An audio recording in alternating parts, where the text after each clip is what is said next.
I'm Ann Lowe, and this is a speech on a quote that I analyzed. Do not expect one's emotions to be of your standards. Do not take advantage of what you need. I am not a hotel room, I am a home. I am not the whiskey you want, I am the water you need. Don't come here with expectations and try to make a vacation out of it. This quote by Rupa may be interpreted in many different ways. Stating the obvious, I am not a hotel room, I am a home. Hotel rooms are temporary. They aren't permanent. An average person will stay at them for a certain amount of time and then leave. A home is most likely a forever. A home you will cherish and you'll always have. A home is something most people need in order to fulfill that life goal expectation. I am not the whiskey you want, I am the water you need. This states that they are speaking about themselves, not something you'll have at your beck and call, not something you'll swing by and casually want once in a while, but something you truly need. Something you need in life in order to be complete. Something that you will commit to and something you will cherish, ironically like a home. Finally, don't come here and make a vacation out of me. Don't come here with expectations, meaning don't expect something out of me. Don't come to me and expect high maintenance or casualties, meaning that I am myself and nothing more. And if I cannot live up to your expectations, it is not my responsibility, because one's stability should not be expected of, and it should be wanted in a reality just the way it is. To look deeper into this quote, its overall message is about love, not to take advantage of it and not to look at it as if it were just anything, and not to treat it as if it were just anything, but to cherish and love your partner even if you seem to be unsatisfied with who they are. You need to let he or she feel loved and make sure they feel wanted as the way they were to begin with.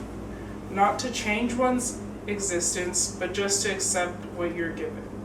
Because this quote also states that you should just want something instead of you should really need it. And if you don't truly need it, it shouldn't be a very important role in your life.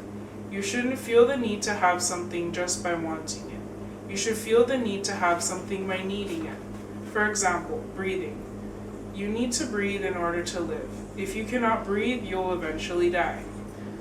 Not saying that if you don't have a person to need in your life, you'll die, but stating that if you have something important in your life, you should need that person as much as you need to breathe, making that person very essential, meaning you should give the importance of your life upon your certain someone and need them at the height of standards.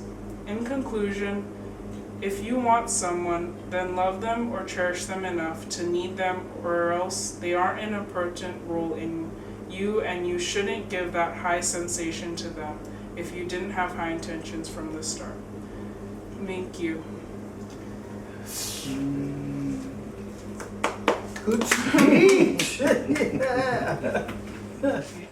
This next speech is a speech I will be giving at the NHS MUN conference in New York. This speech is regarding the refugee crisis and how Vietnam could help support it. Thank you.